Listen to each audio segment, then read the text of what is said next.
Bapak, Ibu, saudara-saudara, saat ini semua wajib pakai masker. Indonesia pasti bisa.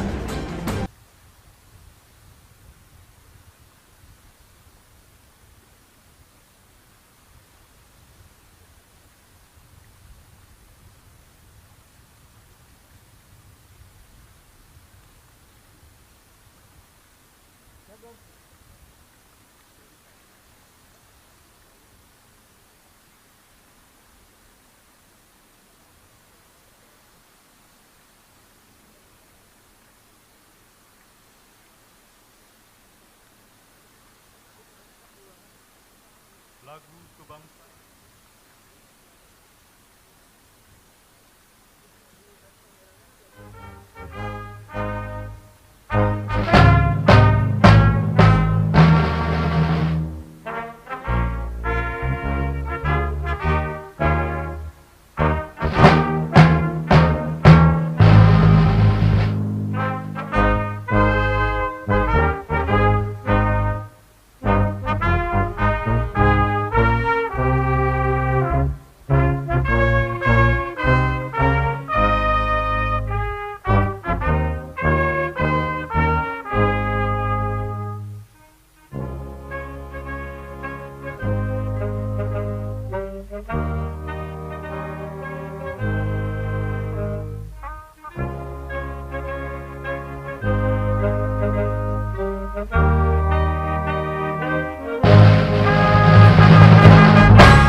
Mengheningkan Cipta dipimpin Ketua MPR RI. Bismillahirrahmanirrahim. Saudara-saudara sekalian, marilah sejenak kita menundukkan kepala. Seraya berdoa kehadirat Allah Subhanahu wa Ta'ala, Tuhan yang Maha Kuasa. Semoga para pahlawan bangsa yang telah mendahului kita mendapatkan tempat yang mulia di sisinya.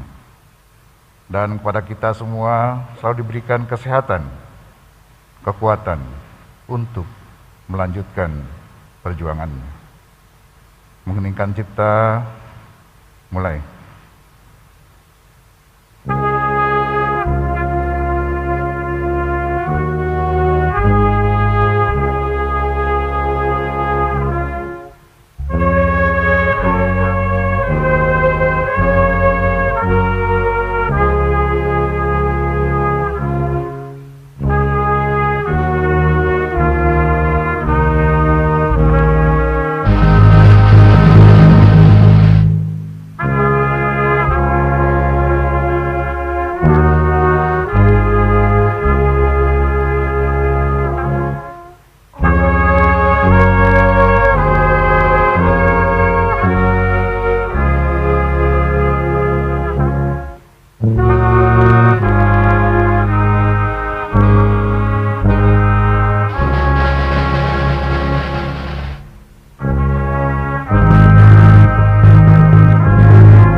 Cipta Selesai.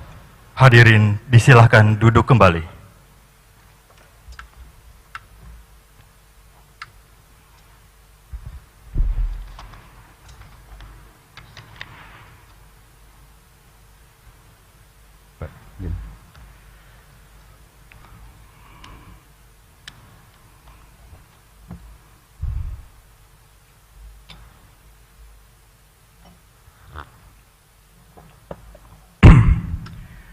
Bismillahirrahmanirrahim.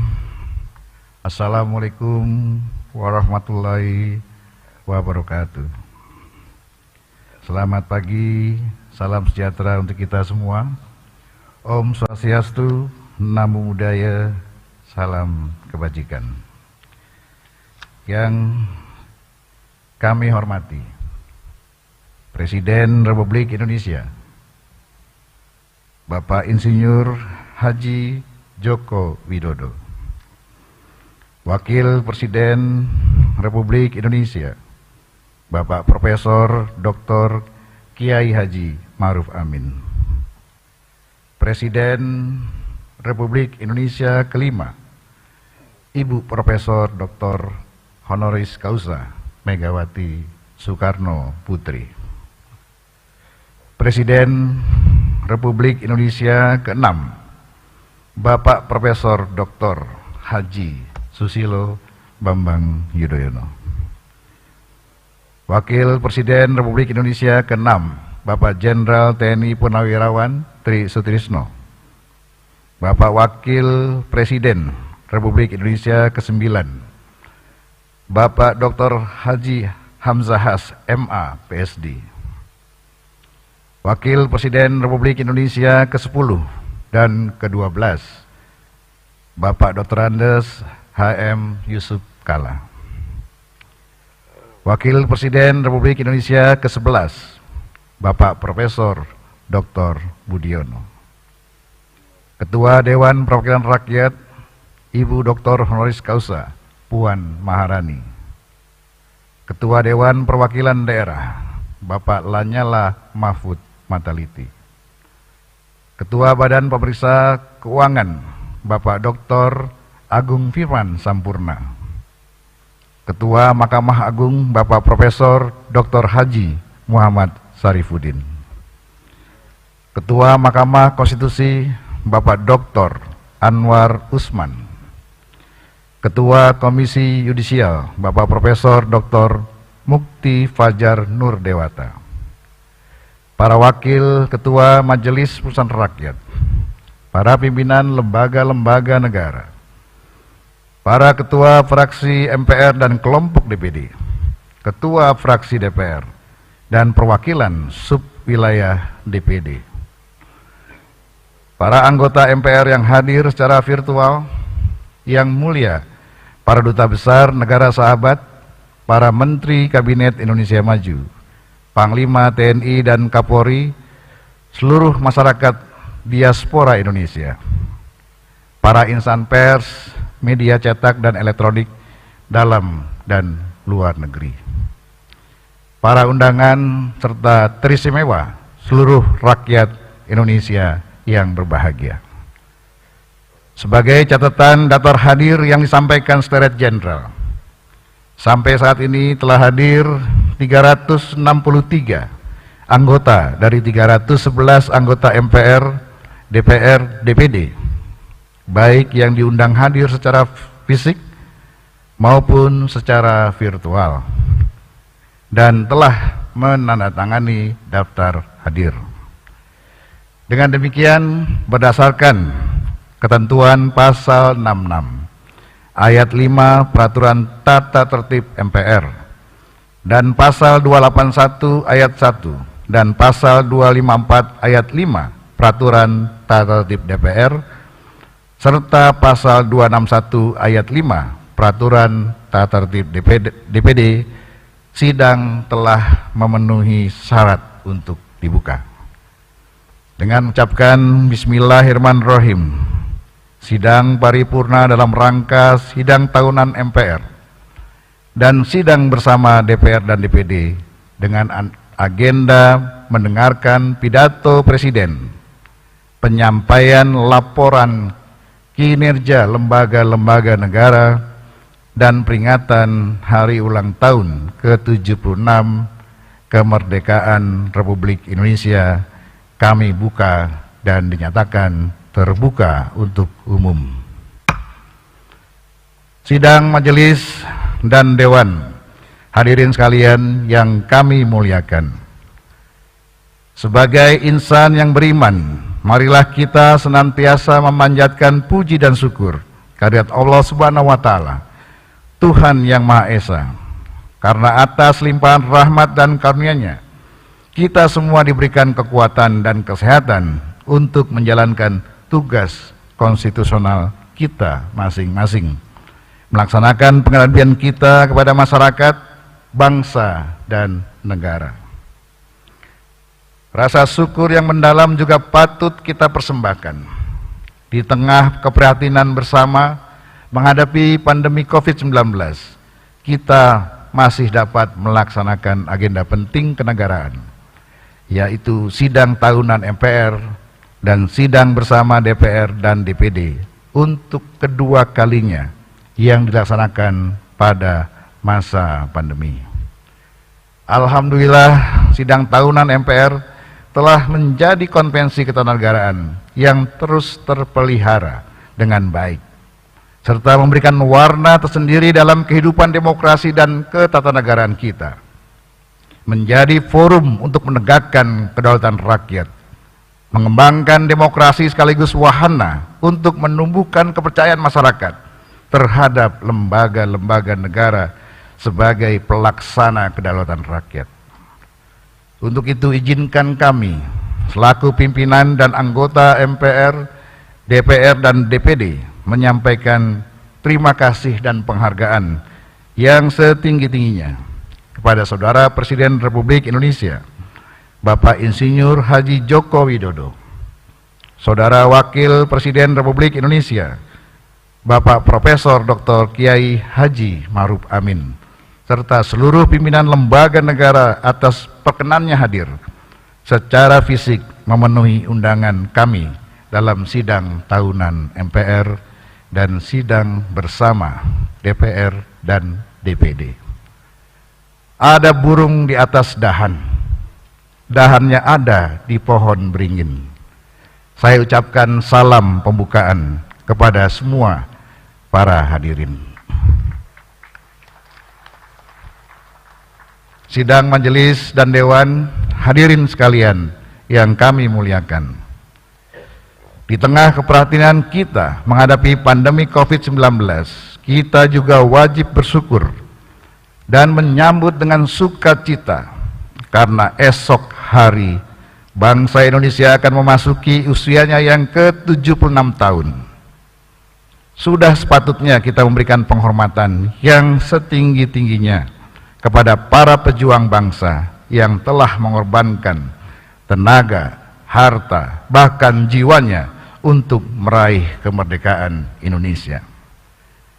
Melalui mimbar sidang paripurna ini, kami atas nama pimpinan dan anggota MPR, DPR dan DPD mengucapkan Dirgahayu ke-76 Republik Indonesia. Merdeka! Merdeka! Merdeka!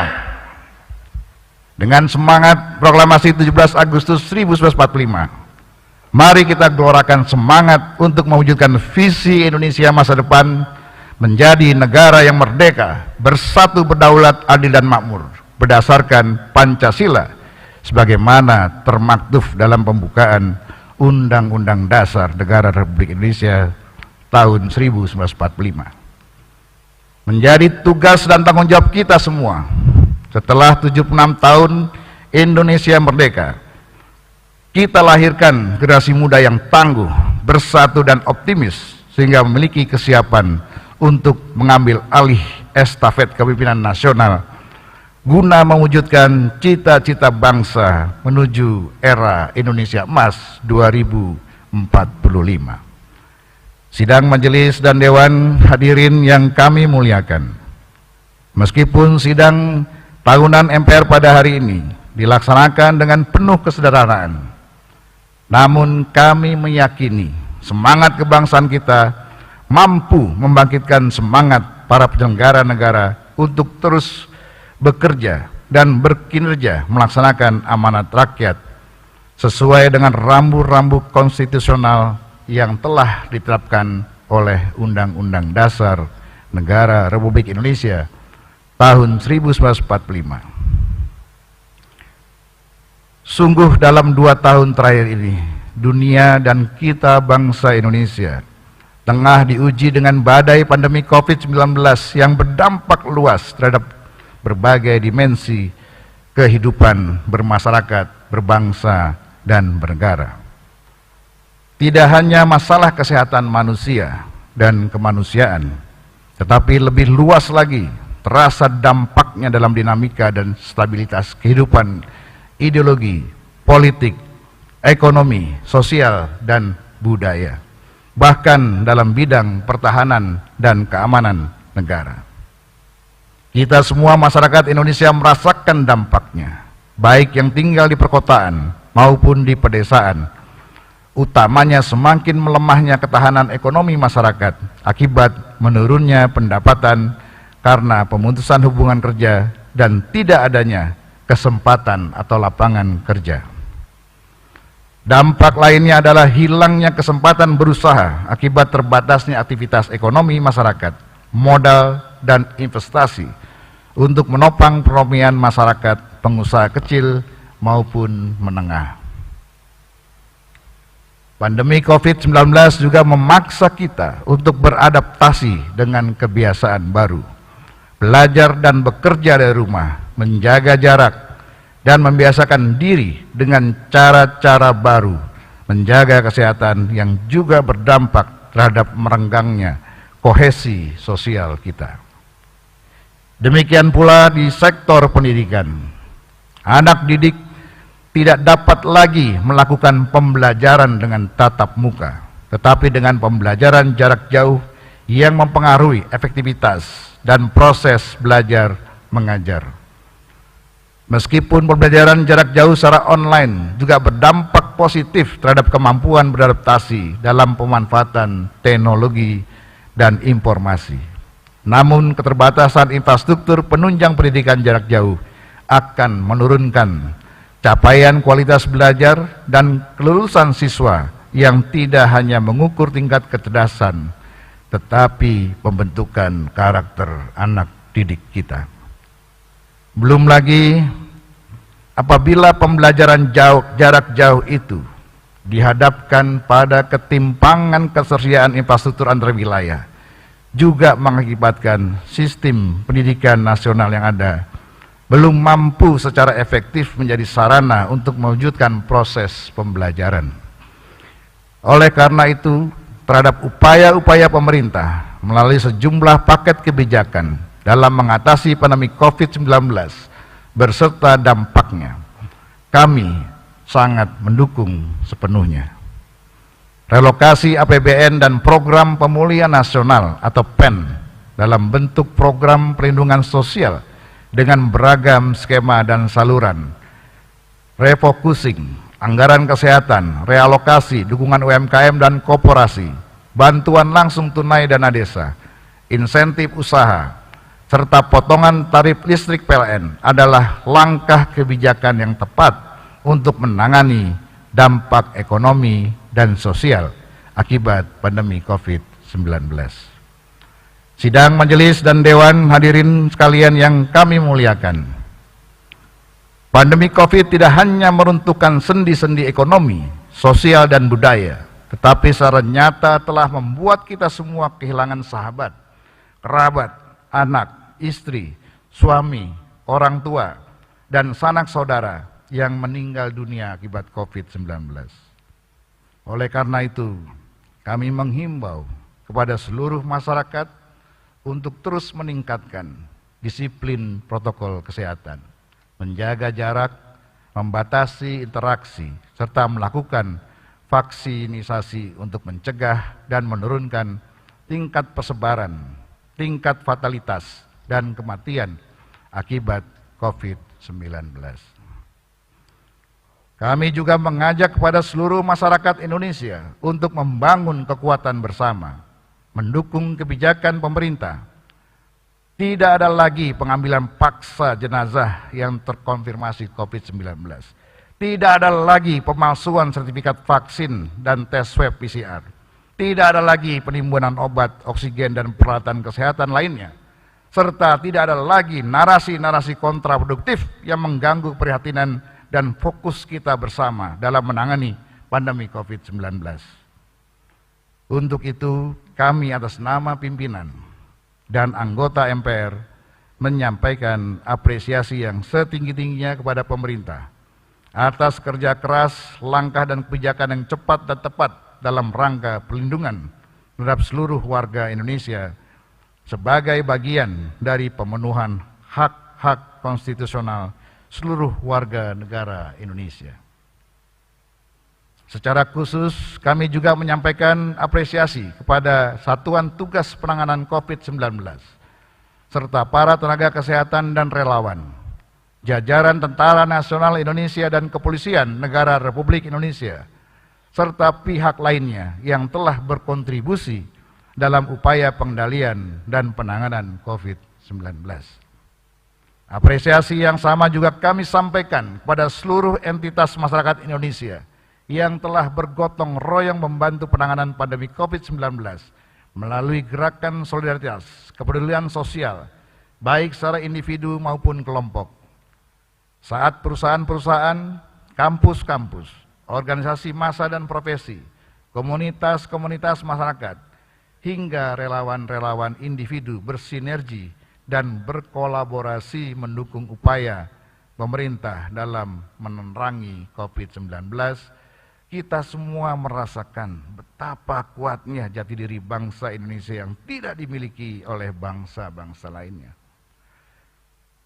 Sungguh kami sampaikan kepada Bapak Presiden bahwa sudah sepatutnya kita bangga memiliki keindonesiaan, memiliki pondasi-pondasi moral dan jati diri bangsa yang kokoh, sehingga berbagai permasalahan bangsa dapat dihadapi dengan penuh optimisme dan kekuatan bersama. Sidang majelis dan dewan hadirin sekalian yang kami muliakan, sebagaimana kita pahami, pandemi COVID-19 tidak hanya memiliki dampak ekonomis yang nyata dengan meningkatnya angka pengangguran, kemiskinan, kesenjangan yang berpotensi menimbulkan permasalahan dalam bidang-bidang lainnya. Tetapi yang juga patut diwaspadai adalah potensi bangkitnya nilai-nilai, paham individualisme, komunisme, intoleransi, separatisme, radikalisme, terorisme, dan etno-nasionalisme di tengah ketidakpastian akibat pandemi COVID-19.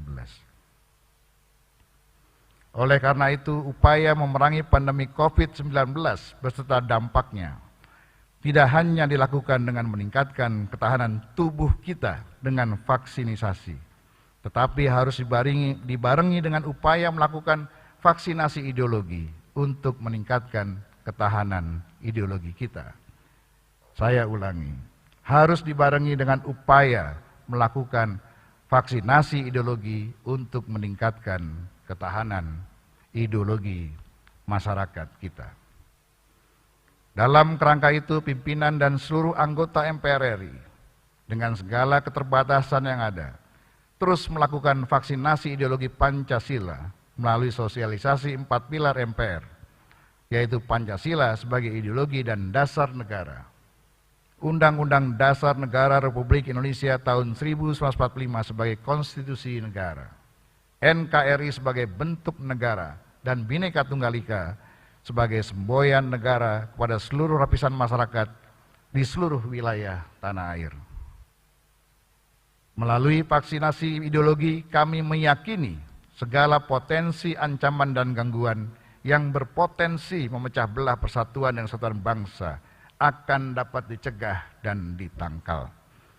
Dengan badai COVID-19 justru akan semakin memperkuat ketahanan ideologi bangsa kita, sehingga COVID-19 tidak hanya menjadi tantangan, tetapi menjadi peluang untuk bangkit beradaptasi dengan tuntutan dinamika situasi dan kondisi yang baru. Sidang majelis dan dewan, hadirin sekalian yang kami muliakan. Dalam melaksanakan tugas konstitusional, MPR telah menerima sejumlah aspirasi masyarakat dan daerah tentang pelaksanaan Undang-Undang Dasar Negara Republik Indonesia tahun 1945. Arus besar aspirasi masyarakat dan daerah menghendaki perlunya penataan sistem ketatanegaraan Indonesia, khususnya sistem manajemen pembangunan nasional yang lebih demokratis, transparan, akuntabel, terintegrasi, dan berkesinambungan. Berbagai pandangan masyarakat yang menyatakan bahwa visi yang sama dalam rencana pembangunan nasional dan daerah, baik dalam jangka pendek, jangka menengah maupun jangka panjang, sangat diperlukan agar orientasi pembangunan nasional lebih fokus pada upaya pencapaian tujuan negara sebagaimana termaktub dalam pembukaan Undang-Undang Dasar Negara Republik Indonesia tahun 1945. Visi yang sama juga diperlukan mengingat Indonesia adalah negara besar dan majemuk dengan potensi geografis, demografis, dan sumber kekayaan alam yang besar, memiliki heterogenitas atas suku, agama, ras, budaya, dan bahasa yang berpotensi memunculkan dinamika perbedaan pandangan dan kepentingan, baik dalam bidang politik, ekonomi, sosial, budaya, pertahanan, dan keamanan. Atas tindak lanjut dari rekomendasi MPR periode 2009-2014 dan MPR periode 2014-2019, hasil kajian MPR periode 2019-2024 menyatakan bahwa perlunya pokok-pokok haluan negara atau PPHN yang bersifat filosofis dan arahan dalam pembangunan nasional untuk memastikan keberlangsungan visi dan misi negara sebagaimana termaktub dalam pembukaan Undang-Undang Dasar Negara Republik Indonesia tahun 1945. Keberadaan PPHN yang bersifat filosofis menjadi penting untuk memastikan potret wajah Indonesia masa depan 50 hingga 100 tahun yang akan datang, yang penuh dengan dinamika perkembangan nasional, regional, dan global sebagai akibat revolusi industri, perkembangan ilmu pengetahuan, teknologi, dan informasi. Keberadaan PPHN yang bersifat arahan dipastikan tidak akan mengurangi kewenangan pemerintah untuk menyusun cetak biru pembangunan nasional, baik dalam bentuk rencana jangka panjang maupun rencana pembangunan jangka menengah. PPHN akan menjadi payung ideologi dan konstitusional dalam penyusunan SPPN, RPJP, dan RPJM yang lebih bersifat teknokratis. Dengan PPHN, maka rencana strategis pemerintah yang bersifat visioner akan dijamin pelaksanaannya secara berkelanjutan, tidak terbatas oleh priorisasi pemerintah yang bersifat elektoral. PPHN akan menjadi landasan setiap rencana strategis pemerintah seperti pemindahan ibu kota negara dari Provinsi DKI Jakarta ke Provinsi Kalimantan Timur, pembangunan infrastruktur tol laut, tol langit, koneksitas antar wilayah, dan rencana pembangunan strategis lainnya. Namun demikian, untuk mewadahi PPHN dalam bentuk hukum ketetapan MPR sesuai dengan hasil kajian memerlukan perubahan Undang-Undang Dasar. Oleh karenanya diperlukan perubahan secara terbatas terhadap Undang-Undang Dasar Negara Republik Indonesia tahun 1945, khususnya penambahan wewenang MPR untuk menetapkan PPHN. Proses perubahan Undang-Undang Dasar sesuai ketentuan pasal 37 Undang-Undang Dasar Negara Republik Indonesia tahun 1945 memiliki persyaratan dan mekanisme yang ketat. Oleh karenanya, perubahan Undang-Undang Dasar hanya bisa dilakukan terhadap pasal yang diusulkan untuk diubah disertai dengan alasannya.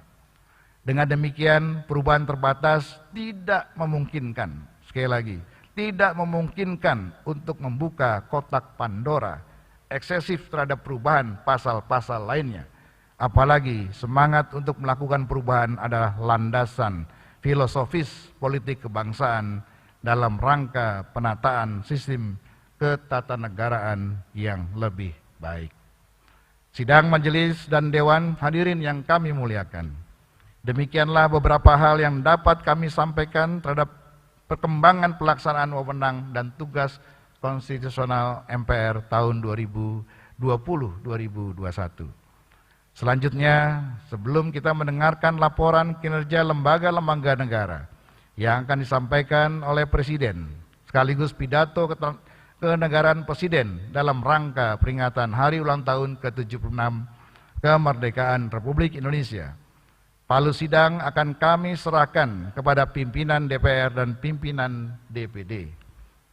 Ketua DPD Saudara Lanyala Mahfud Mataliti akan melanjutkan persidangan sampai ditutupnya sidang tahunan MPR dan sidang bersama DPR dan DPD. Dengan mengucapkan syukur alhamdulillah, izinkan kami mengakhiri pengantar sidang tahunan MPR ini dengan bait-bait pantun. Duduk di pantai sambil memandang laut, terlihat nelayan sambil menjala ikan. Agar Indonesia sukses menyongsong masa depan, sudah waktunya pokok-pokok haluan negara kita tetapkan. Agustus bulan kemerdekaan, vaksinasi ideologi menjadi kekuatan. Terima kasih kami ucapkan, jaga terus persatuan dan kesatuan. Merdeka! Sekian, wabillahi taufiq wa hidayah. Wassalamualaikum warahmatullahi wabarakatuh.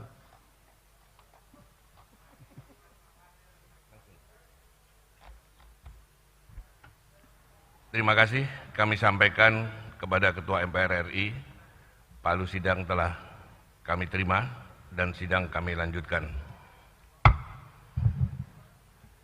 Saudara Presiden, Saudara Wakil Presiden, dan sidang Dewan yang kami muliakan, sidang bersama DPR RI dan DPD RI kali ini sedikit berbeda karena dilaksanakan dengan kombinasi kehadiran fisik terbatas dan kehadiran secara virtual, mengingat pandemi COVID-19 masih melanda negeri ini yang kita cintai ini. Tetapi kami yakin sidang bersama ini dapat tetap terlaksana tanpa mengurangi kualitas materi, terutama penyampaian pidato Presiden Republik Indonesia tentang laporan kinerja lembaga-lembaga negara dan pidato Presiden dalam rangka Hari Ulang Tahun ke-76 Kemerdekaan Republik Indonesia. Mewakili DPD RI dan DPR RI, kami mengucapkan selamat memperingati Hari Ulang Tahun ke-76 Kemerdekaan Republik Indonesia. Dirgahayu Indonesia. Semoga bangsa Indonesia senantiasa mendapat rahmat dan karunia dari Allah Subhanahu wa Ta'ala, Tuhan yang Maha Esa. Marilah kita merenungkan dan meresapi tema Hari Ulang Tahun Kemerdekaan tahun ini, yaitu Indonesia Tangguh, Indonesia Tumbuh. Sebab kata tangguh dalam Kamus Bahasa Indonesia berarti sulit dikalahkan atau kuat sekali. Sedangkan kata tumbuh berarti bertambah besar atau sempurna. Ini tentu tidak main-main karena kita harus mampu mewujudkan apa yang sudah kita canangkan sehingga tidak berhenti sebagai slogan dan tema tahunan saja. Oleh karena itu, dalam kesempatan ini, saya mengajak semua peserta sidang hari ini, mari kita fokuskan pikiran dan hati kita sebagai negarawan sejati untuk bersama melangkah mewujudkan Indonesia Tangguh, Indonesia Tumbuh. Saudara Presiden, Saudara Wakil Presiden, dan sidang Dewan yang kami muliakan, kami memberikan apresiasi atas semua upaya dan langkah yang telah dilakukan pemerintah dalam menangani pandemi COVID-19 selama ini.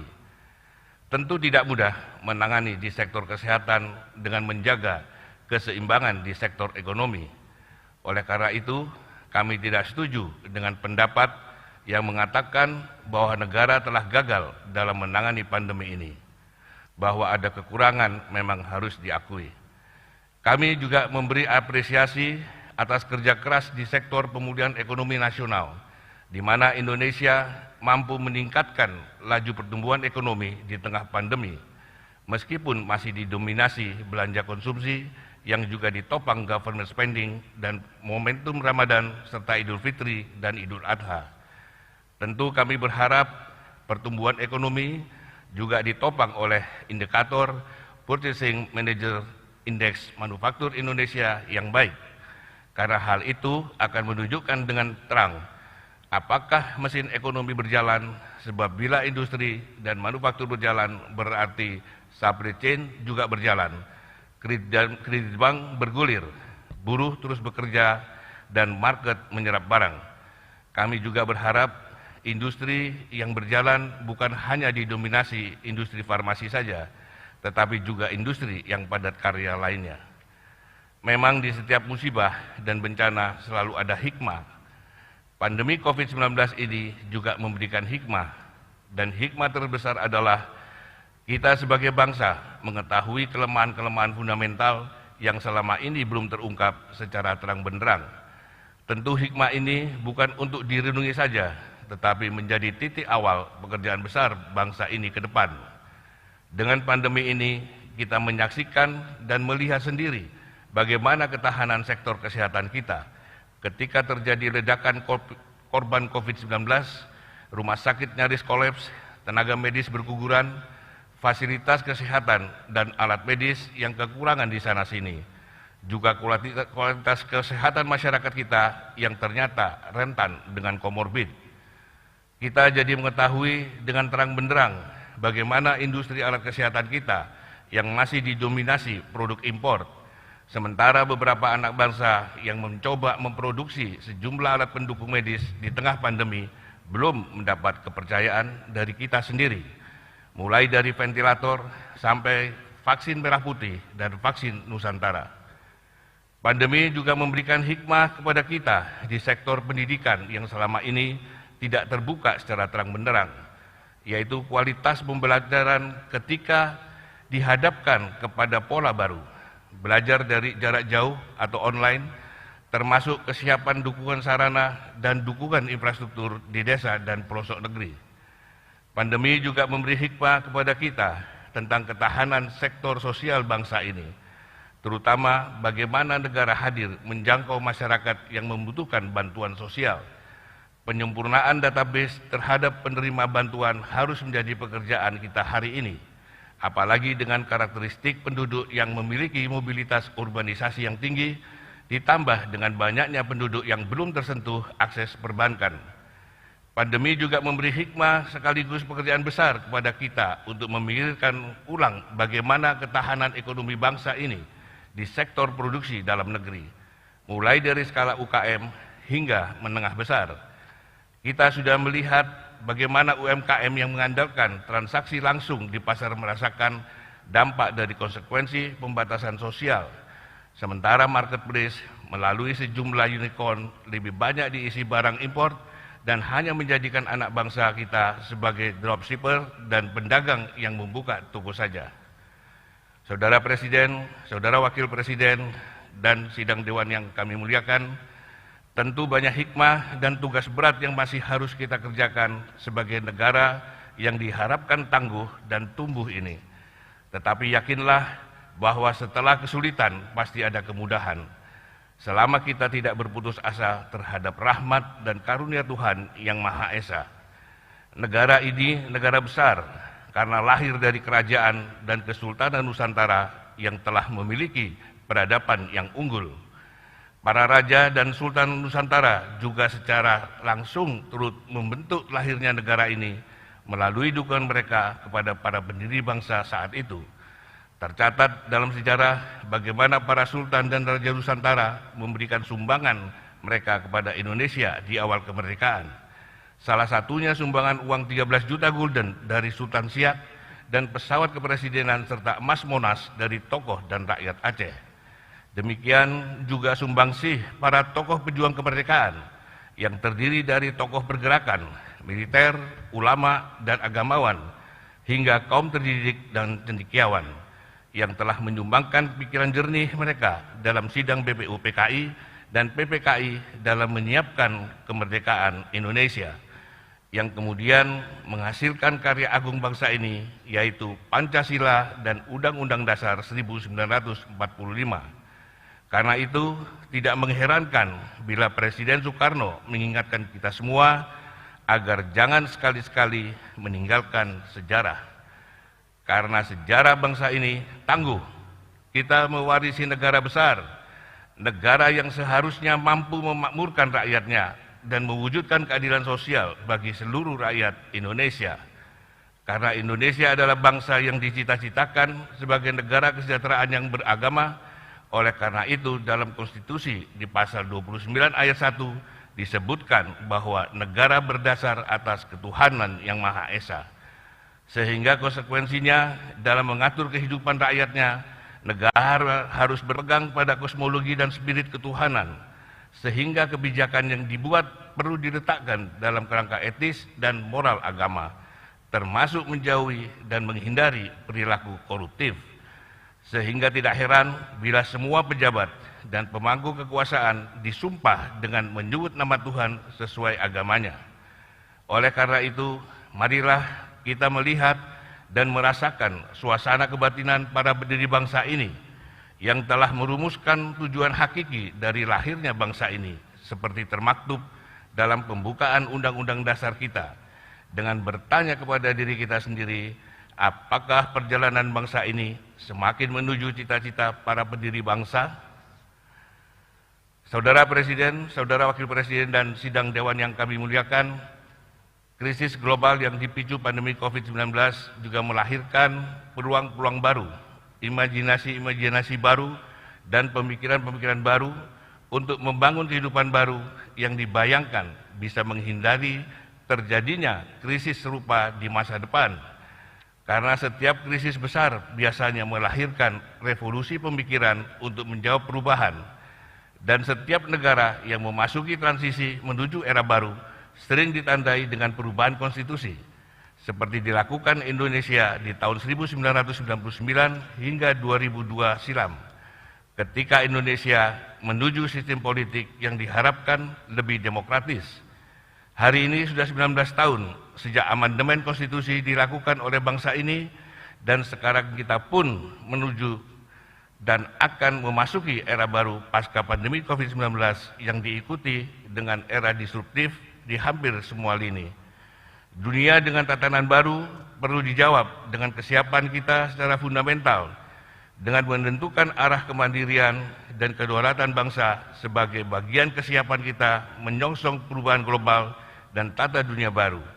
Apalagi ada ancaman bencana di depan mata, yaitu perubahan iklim global.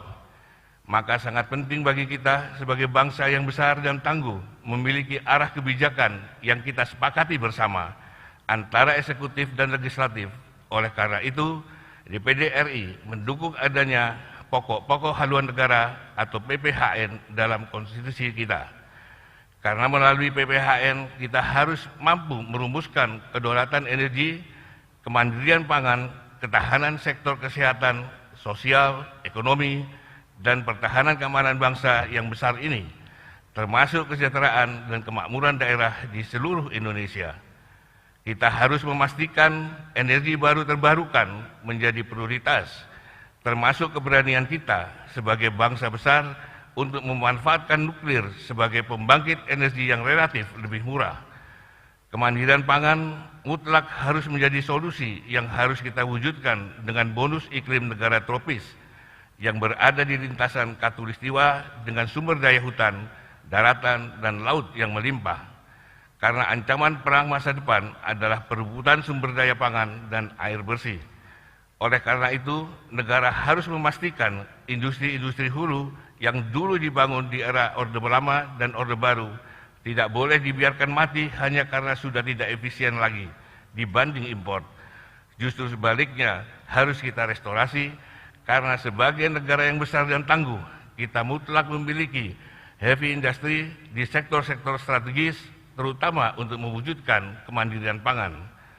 Sehingga kita juga harus melakukan koreksi atas kebijakan perekonomian nasional yang tertuang di dalam pasal 33 Undang-Undang Dasar 1945, di mana kita sadar atau tidak, sejak amandemen konstitusi yang lalu, dengan dalih efisiensi, maka cabang-cabang produksi yang penting bagi negara dan yang menguasai hajat hidup orang banyak telah kita serahkan kepada pasar.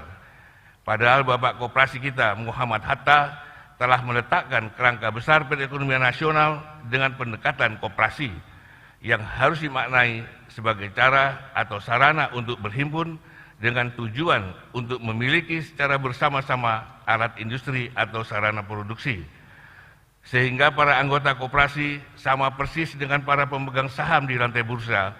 Bedanya jika pemegang saham di lantai bursa bisa siapapun termasuk orang asing, maka koperasi hanya dimiliki oleh warga negara Indonesia. Oleh karena itu, pemerintah harus kita dukung untuk bersama-sama menemukan peta jalan menuju kesiapan kita sebagai bangsa yang tangguh dalam menyongsong era perubahan global atau tata dunia baru yang tidak lama lagi akan terjadi.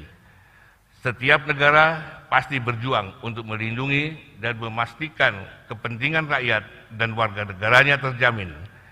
Dan kami percaya Presiden Joko Widodo dan Wakil Presiden Kiai Haji Ma'ruf Amin mempunyai niat untuk itu.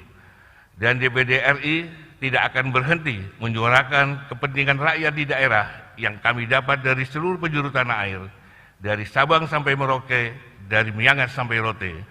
Karena kami ingin mewujudkan Indonesia tangguh dan Indonesia tumbuh dengan mengusung slogan DPD RI dari daerah untuk Indonesia.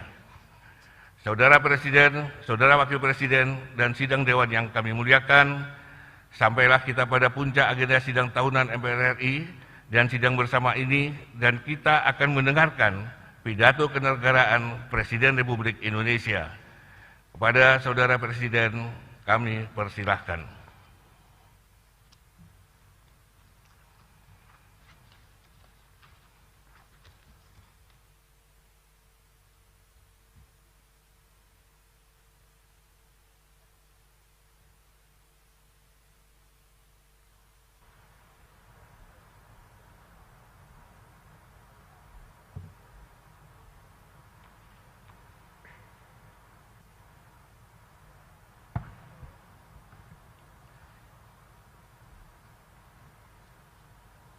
Bismillahirrahmanirrahim.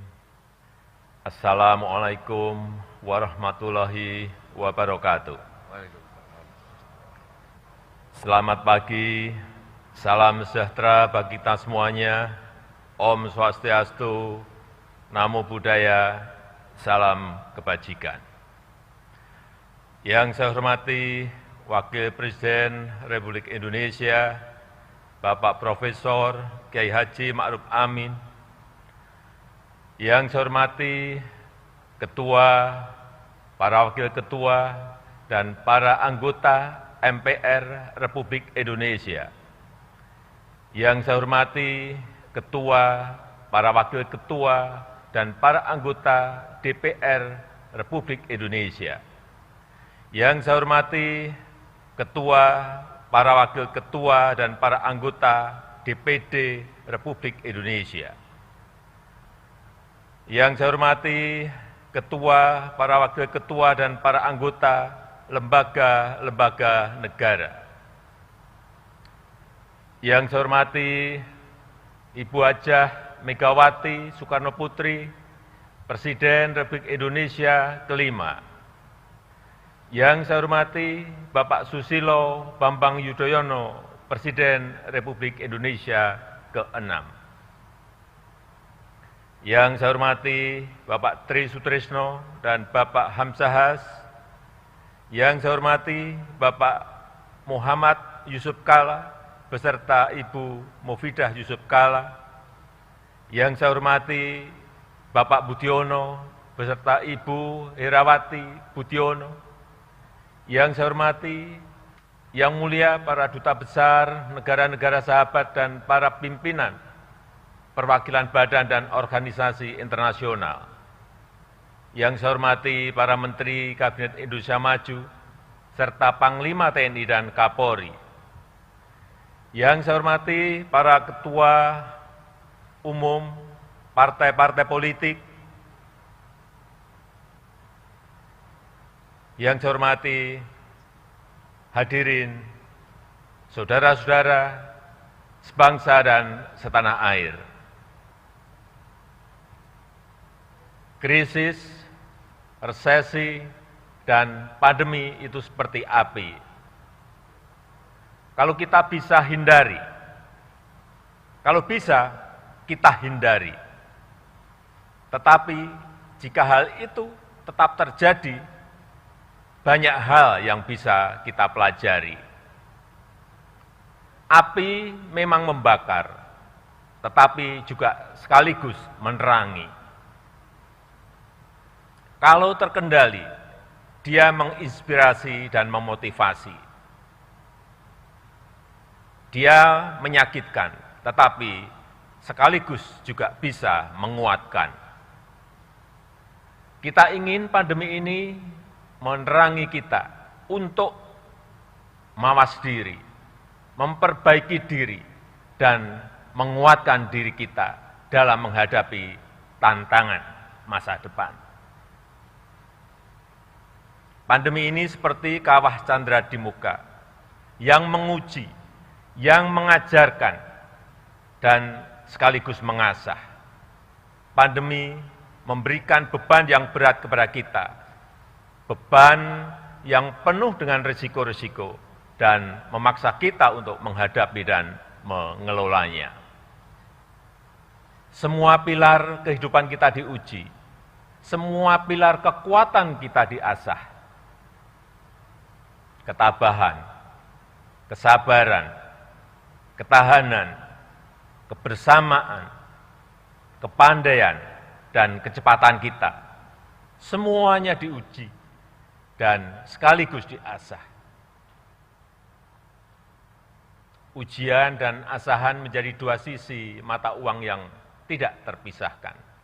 Bukan hanya beban yang diberikan kepada kita, tetapi kesempatan untuk memperbaiki diri juga diajarkan kepada kita.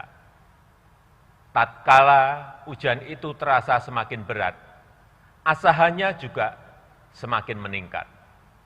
Itulah proses menjadi bangsa yang tahan banting, yang kokoh, dan yang mampu memenangkan gelombang pertandingan.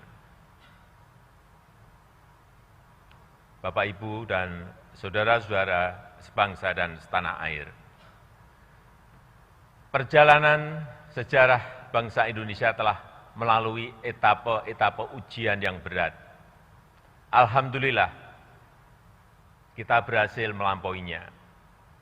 Kemerdekaan Republik Indonesia bukan diperoleh dari pemberian ataupun hadiah, tetapi kita rebut melalui perjuangan di semua medan. Perang rakyat, perang gerilya, dan diplomasi di semua lini dikerahkan, dan buahnya membuat Indonesia sebagai bangsa yang merdeka. Resesi dan krisis yang datang bertubi-tubi dalam perjalanan setelah Indonesia merdeka juga berhasil kita lampaui. Setiap ujian memperkokoh pondasi sosial, pondasi politik, dan pondasi ekonomi bangsa Indonesia. Setiap etapa memberikan pembelajaran dan sekaligus juga membawa perbaikan dalam kehidupan kita. Pandemi COVID-19 telah memacu kita untuk berubah, mengembangkan cara-cara baru, meninggalkan kebiasaan-kebiasaan lama yang tidak relevan, dan menerobos ketidakmungkinan. Kita dipaksa untuk membangun normalitas baru dan melakukan hal-hal yang dianggap tabu selama ini.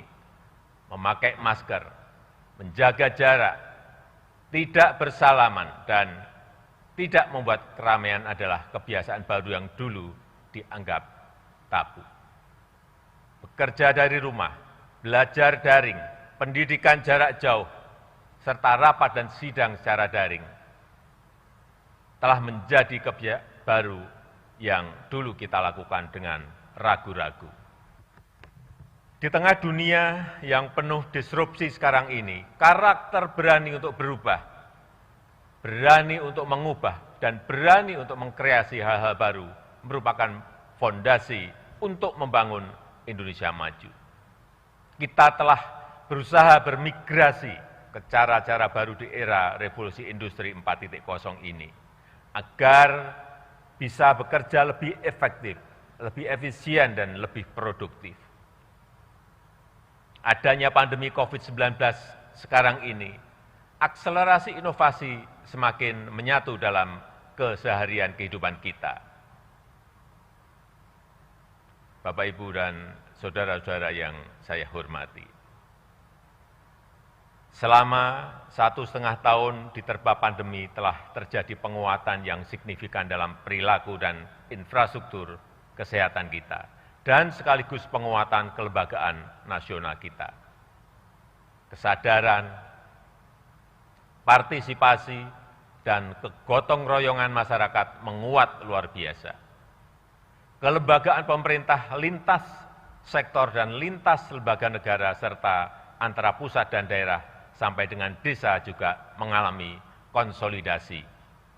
Hal ini membuat kapasitas sektor kesehatan meningkat pesat dan semakin mampu menghadapi ketidakpastian yang tinggi dalam pandemi. Dari sisi masyarakat, kesadaran terhadap kesehatan semakin tinggi, kebiasaan mencuci tangan, memakai masker, dan menjaga jarak telah menjadi kesadaran baru. Gaya hidup sehat, menjaga kebersihan lingkungan, berolahraga, dan mengkonsumsi makanan yang bernutrisi terasa semakin membudaya.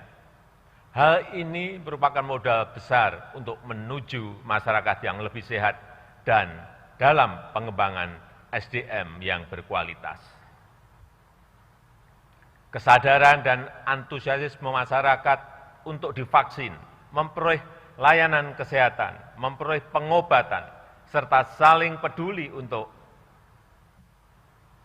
yang semakin tinggi. Pandemi telah mengajarkan bahwa kesehatan adalah agenda bersama. Pandemi telah menguatkan institusi sosial di masyarakat dan semakin memperkuat modal sosial kita. Jika ingin sehat, warga yang lain juga harus sehat. Jika ada seseorang yang tertular COVID-19, maka hal ini akan membawa resiko bagi yang lainnya. Penyakit adalah masalah bersama dan menjadi sehat adalah agenda kita bersama. Kapasitas kelembagaan negara dalam merespon pandemi juga semakin terkonsolidasi dan bekerja semakin responsif. Kita tahu bahwa pandemi harus ditangani secara cepat dan terkonsolidasi dengan merujuk kepada data, ilmu pengetahuan, dan teknologi. Kita juga paham bahwa praktek demokrasi, akuntabilitas, dan tata kelola yang baik harus dijunjung tinggi. Kerjasama antar lembaga serta kepemimpinan yang responsif dan konsolidatif menjadi kunci dalam menangani pandemi. Sejak awal pandemi, lembaga legislatif dan lembaga pemeriksa memberikan dukungan kepada pemerintah untuk cepat mengkonsolidasikan kekuatan fiskal. TNI, Polri, dan birokrasi dari tingkat nasional sampai ke tingkat desa terus bahu-membahu dalam melakukan pendisiplinan protokol kesehatan, 3T, termasuk vaksinasi dan penyiapan fasilitas isolasi terpusat. Hampir semua Forkompinda bergerak terpadu dalam mengatasi permasalahan kesehatan dan perekonomian. Manajemen lapangan dalam testing, tracing, dan treatment, serta vaksinasi telah mengasah kepemimpinan di semua level pemerintahan. Saya yakin kapasitas respon kita dalam menghadapi ketidakpastian di bidang kesehatan dan di bidang-bidang lain juga semakin baik dan semakin kokoh. Penyediaan layanan kesehatan oleh pemerintah maupun swasta juga mengalami peningkatan yang menggembirakan. Layanan kesehatan di banyak daerah bertambah cukup signifikan, baik dalam hal penambahan kapasitas tempat tidur maupun fasilitas pendukungnya. Yang sangat mengharukan dan membanggakan adalah kerja keras dan kerja penuh pengabdian dari para dokter, para perawat dan tenaga kesehatan yang lainnya. Kemandirian industri obat, vaksin, dan alat-alat kesehatan masih menjadi kelemahan serius yang harus kita pecahkan. Tetapi pandemi telah mempercepat pengembangan industri farmasi di dalam negeri, termasuk pengembangan vaksin merah putih dan juga oksigen untuk kesehatan. Ketersediaan dan keterjangkauan harga obat akan terus kita jamin dan tidak ada toleransi sedikitpun terhadap siapapun yang mempermainkan misi kemanusiaan dan kebangsaan ini. Selain itu, pemerintah bekerja keras mengerahkan semua sumber daya demi mengamankan pasokan kebutuhan vaksin nasional. Namun, pada saat yang sama, Indonesia juga terus memperjuangkan kesetaraan akses terhadap vaksin untuk semua bangsa. Sebab perang melawan COVID-19 tidak akan berhasil jika ketidakadilan akses terhadap vaksin masih terjadi. Melalui diplomasi vaksin inilah, kita telah menunjukkan kepada dunia bahwa Indonesia berperan aktif untuk ikut melaksanakan ketertiban dunia yang berdasarkan kemerdekaan, perdamaian abadi, dan keadilan sosial. Bapak, Ibu, dan saudara-saudara yang saya muliakan, walaupun kita sangat berkonsentrasi dalam menangani permasalahan kesehatan, tetapi perhatian terhadap agenda-agenda besar menuju Indonesia maju tidak berkurang sedikit pun. Pengembangan SDM berkualitas tetap menjadi prioritas.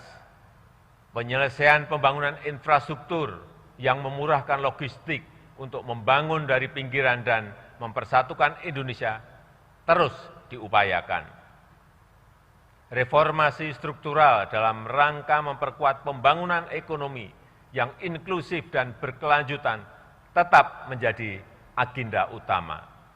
Pandemi telah mengajarkan kepada kita untuk mencari titik keseimbangan antara gas dan rem, keseimbangan antara kepentingan kesehatan dan kepentingan perekonomian.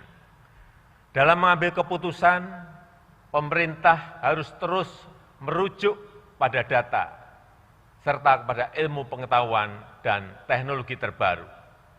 Pemerintah harus tanggap terhadap perubahan keadaan dari hari ke hari secara cermat. Tujuan dan arah kebijakan tetap dipegang secara konsisten, tetapi strategi dan manajemen lapangan harus dinamis, menyesuaikan permasalahan dan tantangan. Pengetatan dan pelonggaran mobilitas masyarakat misalnya, harus dilakukan paling lama setiap minggu dengan merujuk pada data-data terkini. Mungkin hal ini sering dibaca sebagai kebijakan yang berubah-ubah atau sering dibaca sebagai kebijakan yang tidak konsisten. Justru itulah yang harus kita lakukan untuk menemukan kombinasi terbaik antara kepentingan kesehatan dan kepentingan perekonomian masyarakat. Karena virusnya yang selalu berubah dan bermutasi, maka penanganannya pun juga harus berubah sesuai dengan tantangan yang dihadapi. Pengetatan mobilitas yang tidak bisa dihindari ini membuat pemerintah harus memberikan bantuan sosial yang lebih banyak dibanding pada situasi normal. Program Keluarga Harapan PKH, kartu sembako, diskon listrik, subsidi gaji, bantuan produktif usaha mikro, bantuan sosial tunai, BLT dana desa, dan program kartu prakerja juga terus ditingkatkan. Subsidi kuota internet untuk daerah-daerah PPKM juga semaksimal mungkin diberikan kepada tenaga kependidikan, murid, mahasiswa, guru, dan dosen. Yang lebih utama dan merupakan solusi perekonomian yang berkelanjutan, pemerintah memastikan agar masyarakat bisa memperoleh pekerjaan yang layak dan mendongkrak perekonomian nasional. Pandemi memang telah banyak menghambat laju pertumbuhan ekonomi, tetapi pandemi tidak boleh menghambat proses reformasi struktural perekonomian kita. Struktur ekonomi kita yang selama ini lebih dari 55%-nya dikontribusikan oleh konsumsi rumah tangga, harus terus kita alihkan menjadi lebih produktif dengan mendorong hilirisasi, mendorong investasi, dan mendorong ekspor. Fokus pemerintah adalah menciptakan sebanyak mungkin lapangan kerja baru yang berkualitas. Implementasi Undang-Undang Cipta Kerja terus kita percepat. Minggu yang lalu, pemerintah telah meluncurkan OSS, Online Single Submission, yang sangat mempermudah semua level dan jenis usaha, apalagi bagi jenis-jenis usaha yang berisiko rendah. Urusan perizinan, pengurusan insentif, dan pajak bisa dilakukan jauh lebih cepat, lebih transparan, dan lebih mudah. Kesempatan ini harus dimanfaatkan oleh pelaku UMKM untuk mengembangkan usahanya. Pada periode Januari sampai Juni 2021, realisasi investasi Indonesia tidak termasuk sektor hulu migas dan jasa keuangan sedikitnya 442,8 triliun rupiah, dengan rincian 51,5% di luar Jawa dan 48,5% di Jawa. Investasi ini menyerap lebih dari 620.000 tenaga kerja Indonesia. Penambahan investasi di bulan-bulan depan kita harapkan bisa memenuhi target 900 triliun rupiah, serta menciptakan lapangan kerja baru dan menggerakkan perekonomian secara signifikan. Perkembangan investasi harus menjadi bagian terintegrasi dengan pertumbuhan ekonomi yang inklusif dan berkeadilan. Peningkatan kelas pengusaha UMKM menjadi agenda utama. Berbagai kemudahan disiapkan untuk menumbuhkan UMKM, termasuk kemitraan strategis dengan perusahaan besar, agar cepat masuk dalam rantai pasok global. Hal ini diharapkan dapat meningkatkan daya saing produk UMKM serta meningkatkan pemerataan dan kemandirian ekonomi masyarakat. Ekosistem investasi dan kolaborasi di dunia usaha ini juga dimaksudkan untuk memperkuat perkembangan ekonomi berbasis inovasi dan teknologi, khususnya ke arah ekonomi hijau, green economy, dan ekonomi biru, blue economy yang berkelanjutan. Perkembangan sektor pangan terus kita upayakan untuk membangun kemandirian pangan, transformasi menuju energi baru terbarukan, serta akselerasi ekonomi berbasis teknologi hijau akan menjadi perubahan penting dalam ekonomi kita. Konsolidasi kekuatan riset nasional terus diupayakan agar sejalan dengan agenda pembangunan nasional. Sinergi dunia pendidikan dengan industri dan pengembangan kewirausahaan terus dipercepat melalui program Merdeka Belajar. Hal ini diharapkan mengakselerasi kualitas SDM nasional sekaligus meningkatkan daya saing industri dan produk dalam negeri. Perluasan akses pasar bagi produk-produk dalam negeri menjadi perhatian serius pemerintah. Program Bangga Buatan Indonesia terus kita gencarkan sembari meningkatkan daya saing produk lokal dalam kompetisi global. Pemerintah terus mendorong pengembangan ekosistem ekonomi digital untuk meningkatkan produktivitas masyarakat. Digitalisasi UMKM yang masuk ke aplikasi perdagangan elektronik, e-commerce, dan lokapasar jumlahnya terus bertambah. Sampai Agustus tahun ini, sudah lebih dari 14 juta UMKM atau 22% dari total UMKM yang sudah bergabung dengan aplikasi perdagangan elektronik e-commerce. Partisipasi dalam ekonomi digital ini sangat penting karena potensinya yang sangat besar dan mempermudah UMKM untuk masuk ke rantai pasok global. Tahun 2020 nilai transaksi perdagangan digital Indonesia mencapai lebih dari 253 triliun rupiah. Nilai ini diperkirakan akan meningkat menjadi 330,7 triliun rupiah di tahun 2021. Bapak, Ibu, dan saudara-saudara sebangsa dan setanah air, pandemi COVID-19 juga memberikan hikmah kepada bangsa Indonesia bahwa krisis menuntut konsolidasi kekuatan negara untuk melayani rakyat, meningkatkan kesejahteraan masyarakat, dan meraih Indonesia maju yang kita cita-citakan. Dukungan semua pihak, utamanya lembaga-lembaga negara, menempati posisi sentral. Kerja cerdas dan sinergitas antar lembaga negara menjadi salah satu kunci utama untuk bisa gesit merespon perubahan yang terjadi di masa mendatang. Keseimbangan dan saling kontrol antar lembaga negara sangatlah penting dalam sistem ketatanegaraan kita. Tetapi kerjasama, sinergi, serta kerelaan untuk berbagi beban dan tanggung jawab justru lebih utama dalam menghadapi pandemi ini.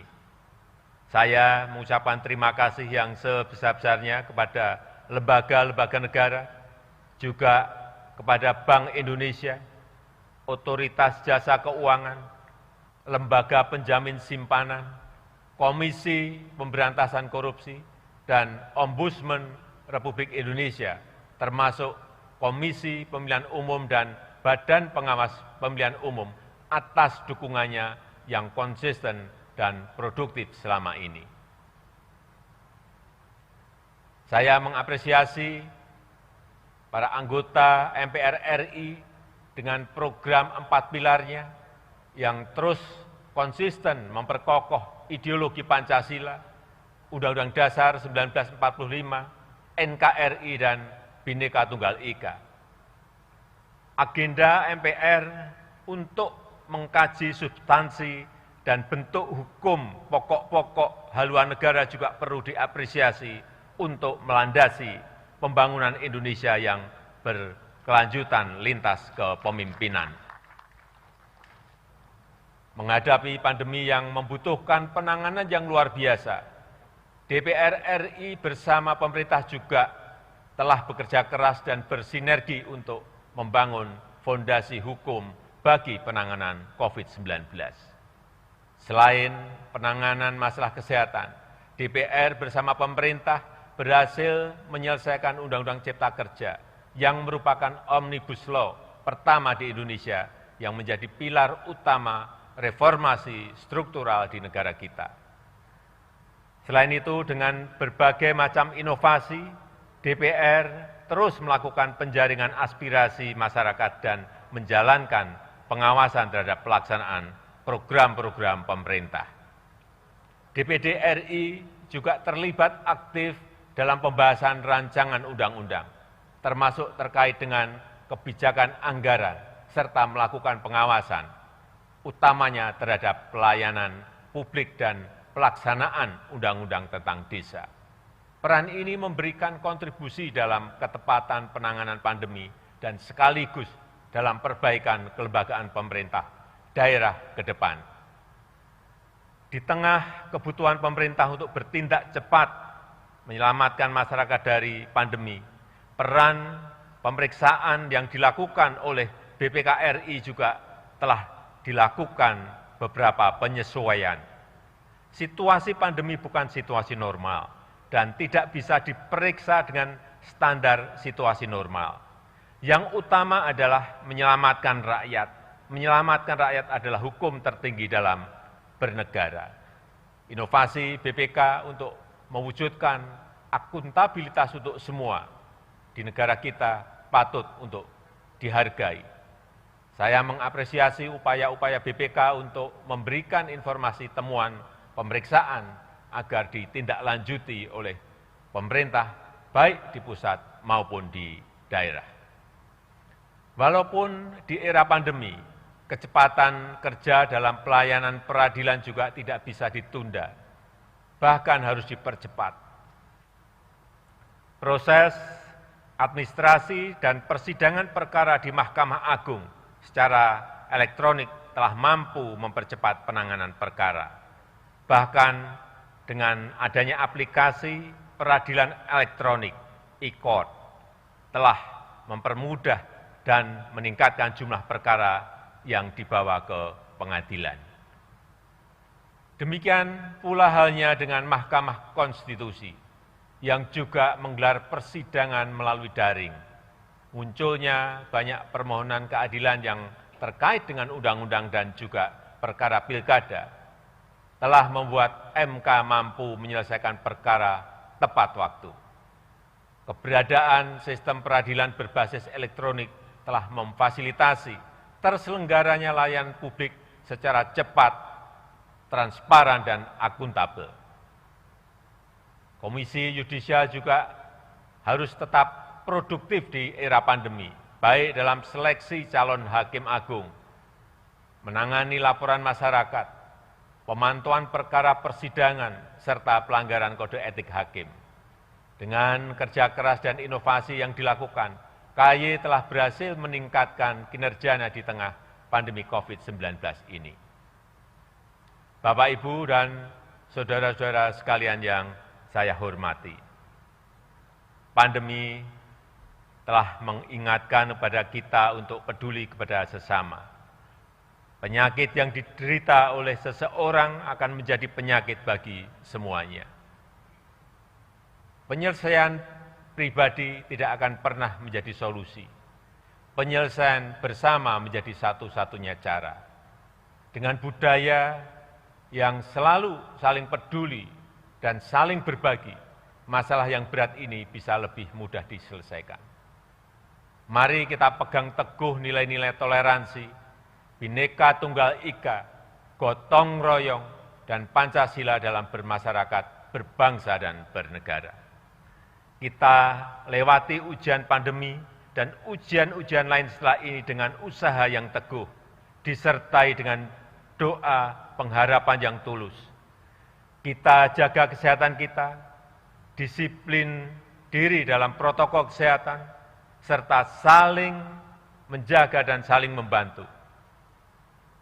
Tidak ada orang yang bisa aman dari ancaman COVID-19 selama masih ada yang menderitanya. Saya menyadari adanya kepenatan, kejenuhan, kelelahan, kesedihan, dan kesusahan selama pandemi COVID-19 ini. Saya juga menyadari begitu banyak kritikan kepada pemerintah, terutama terhadap hal-hal yang belum bisa kita selesaikan. Kritik yang membangun itu sangat penting dan selalu kita jawab dengan pemenuhan tanggung jawab sebagaimana yang diharapkan rakyat. Terima kasih untuk seluruh anak bangsa yang telah menjadi bagian dari warga negara yang aktif dan terus ikut membangun budaya demokrasi. Indonesia tangguh, Indonesia tumbuh, yang menjadi semboyan bulan kemerdekaan pada tahun ini hanya bisa diraih dengan sikap terbuka dan siap berubah menghadapi dunia yang penuh disrupsi. Indonesia tangguh, Indonesia tumbuh hanya bisa dicapai jika kita semua bahu-membahu dan saling bergandeng tangan dalam satu tujuan. Kita harus tangguh dalam menghadapi pandemi dan berbagi ujian yang akan kita hadapi.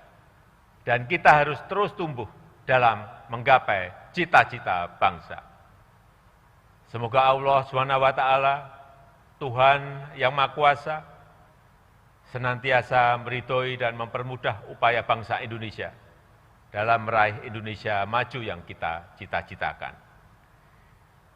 Dirgahayu Republik Indonesia, Dirgahayu Negeri Pancasila, merdeka!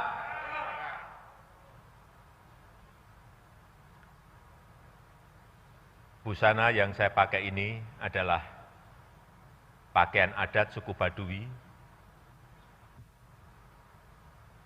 Saya suka karena desainnya yang sederhana, simpel, dan nyaman dipakai.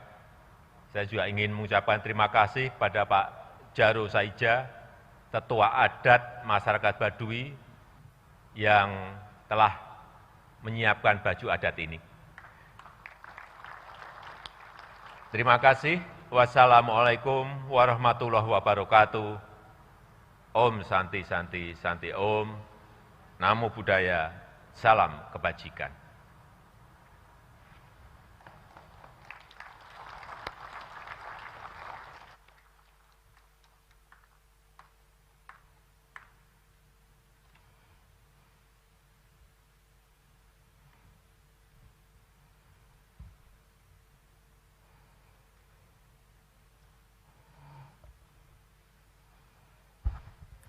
Terima kasih kepada Saudara Presiden yang telah menyampaikan pidato kenegaraan dalam rangka penyampaian laporan kinerja lembaga-lembaga negara dan pidato kenegaraan dalam rangka hari ulang tahun ke-76 kemerdekaan Republik Indonesia.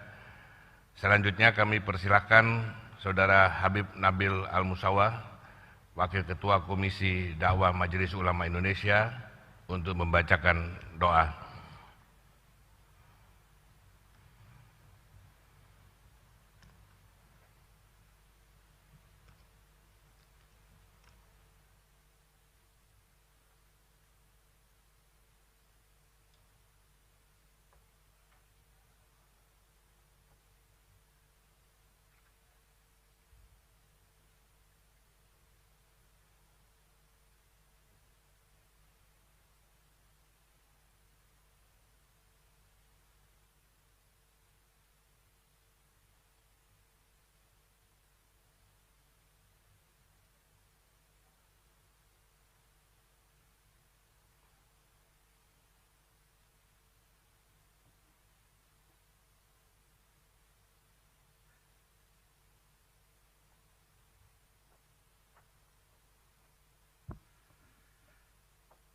Bismillahirrahmanirrahim. Assalamualaikum warahmatullahi wabarakatuh. Salam sejahtera untuk kita semuanya. Izinkan kami mewakili Ketua Umum Majelis Ulama Indonesia untuk menyampaikan doa. Namun sebelum itu, izinkan kami juga untuk mengajak kita semua membacakan Fatihah untuk Ketua Umum Majelis Ulama Indonesia yang terkena kecelakaan 3 hari yang lalu. Mudah-mudahan Allah Subhanahu wa taala menyembuhkan Kiai Haji Miftahul Akhyar dan juga seluruh masyarakat dan rakyat kita yang terkena Covid. Ala hadhihi niyyah li kulli niyatin salihah wa ila hadratin Nabi Muhammadin sallallahu alaihi wasallam bisirril Fatihah. A'udzu billahi minasyaitonir rajim. Bismillahirrahmanirrahim. Alhamdulillahi rabbil alamin. Arrahmanir rahim. Maliki yaumiddin. Iyyaka na'budu wa iyyaka nasta'in. Ihdinas siratal mustaqim. Siratal ladzina an'amta 'alaihim ghairil maghdubi 'alaihim waladdallin. Amin. Terima kasih. Kita lanjutkan, saya akan membaca doa di dalam syariat ajaran Islam, dan bagi sahabat-sahabat yang non-muslim silahkan berdoa berdasarkan agamanya masing-masing. Amin ya Allah ya Rabbal Alamin. Bismillahirrahmanirrahim.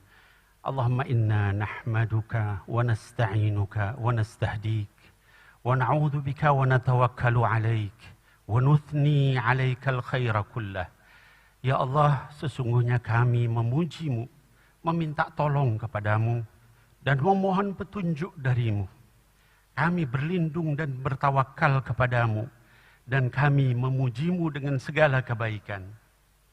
Allahumma salli wa sallim wa barik ala abdika wa nabiyyika wa rasulika sayyidina Muhammad sallallahu alaihi wasallam wa ala alihi wa ashabihi ajma'in. Ya Allah, sampaikan salawat, salam dan keberkahan kepada hamba Nabi dan Rasulmu Muhammad sallallahu alaihi wasallam beserta seluruh keluarga dan sahabatnya. Allahumma ighfir lana wa liwalidina warhamhum kama rabbawna sighara. Ya Allah, ampuni kami dan ampuni pula kedua orang tua kami, dan sayangi mereka seperti kasih sayang mereka saat mendidik kami di waktu kecil.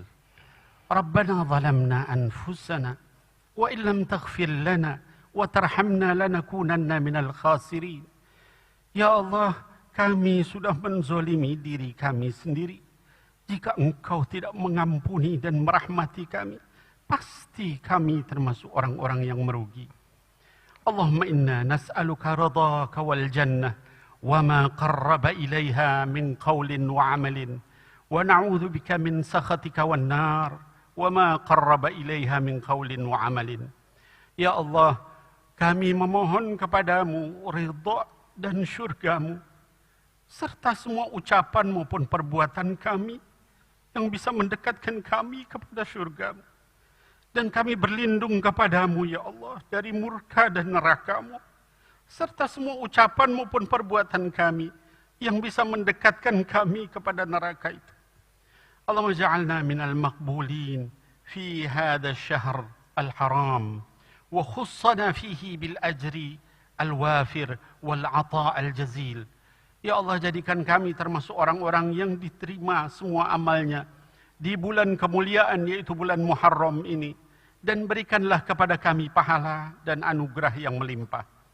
Allahumma inna nas'aluka khaira ma sa'alaka abduka wa rasuluka Muhammadun sallallahu alaihi wasallam wa ibaduka salihun. Wa na'udzu bika min syarri ma sta'adaka minhu abduka wa rasuluka Muhammadun sallallahu alaihi wasallam wa ibaduka salihun. Ya Allah, kami memohon kepadamu segala kebaikan yang pernah dimohonkan oleh hamba dan Rasulmu Nabi Muhammad sallallahu alaihi wasallam dan hamba-hambamu lain yang soleh. Dan kami berlindung kepadamu, ya Allah, dari segala keburukan yang mereka pernah meminta perlindunganmu daripadanya. Allahumma aslih lana dinana alladhi huwa asmatu amrina, wa aslih lana dunyana allati fiha ma'ashuna, wa aslih lana akhiratana allati ilaiha ma'aduna. واجعل الحياة زيادة لنا في كل خير واجعل الموت راحة لنا من كل شر. Ya Allah, perbaiki agama kami yang merupakan penjaga semua urusan kami.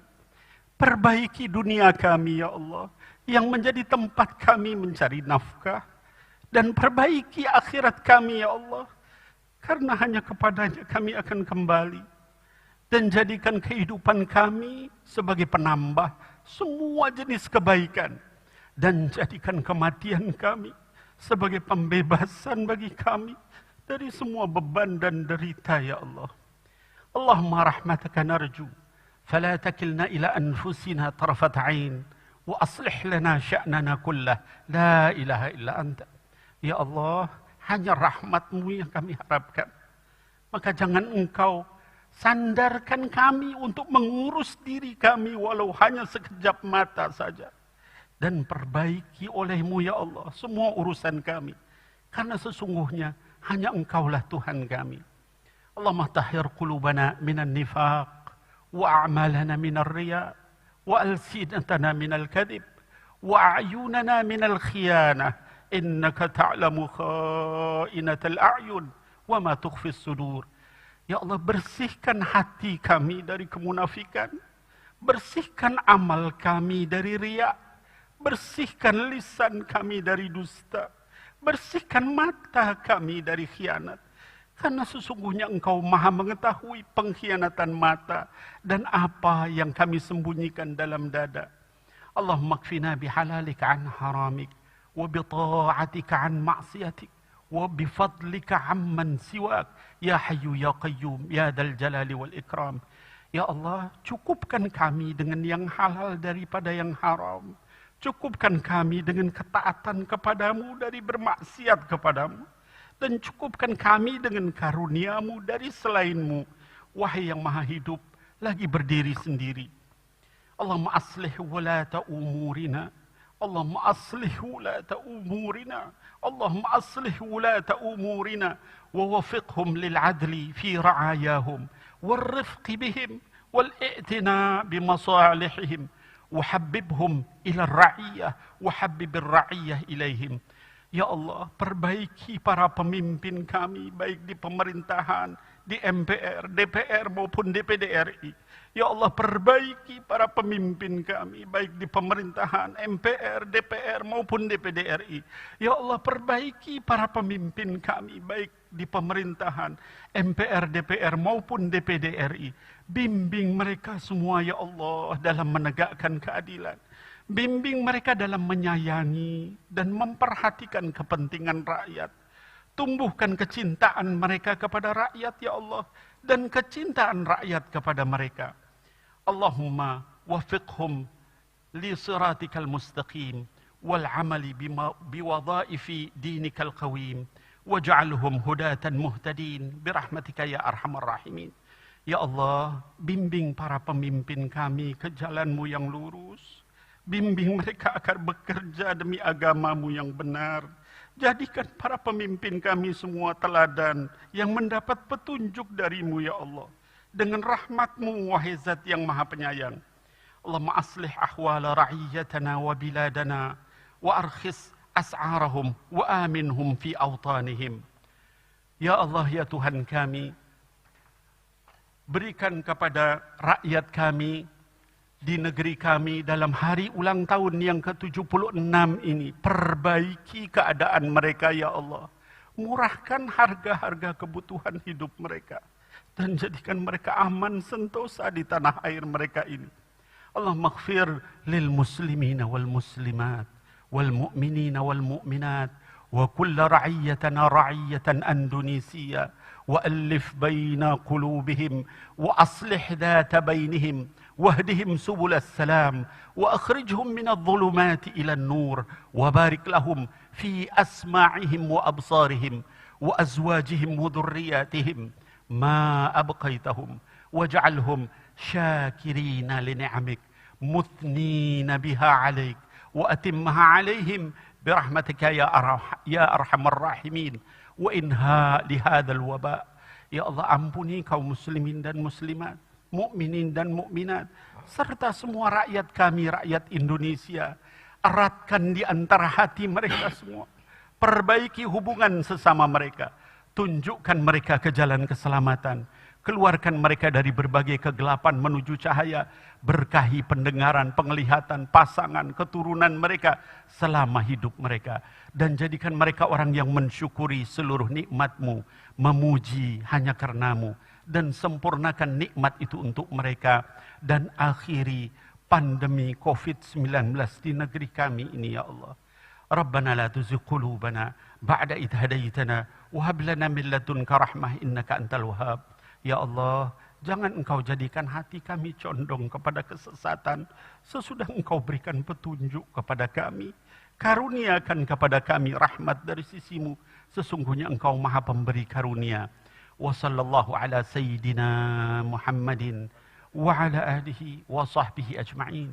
Subhana rabbika rabbil izzati amma yasifun wa salamun alal mursalin walhamdulillahi rabbil alamin. Amin ya Allah ya rabbal alamin. Assalamualaikum warahmatullahi wabarakatuh. Salam sejahtera bagi kita sekalian.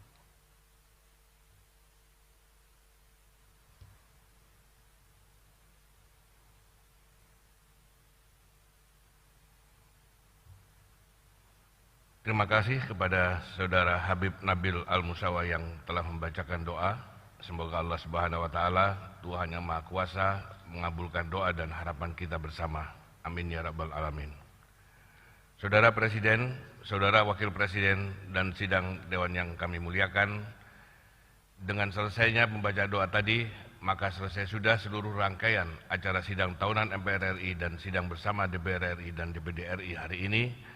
Terima kasih kami sampaikan kepada Bapak, Ibu, Saudara sekalian yang telah hadir secara fisik dan secara virtual dalam mengikuti sidang tahunan MPR RI dan sidang bersama ini.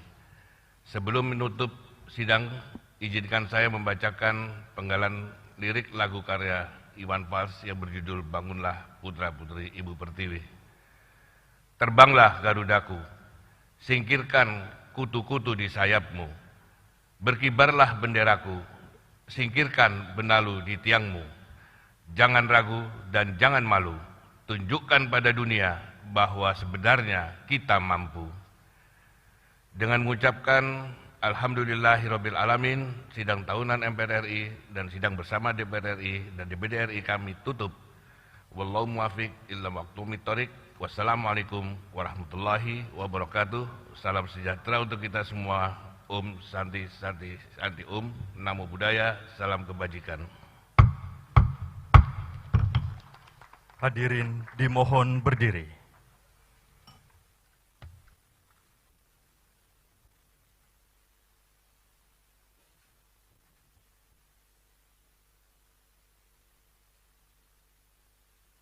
Lagu Kebangsaan Indonesia Raya.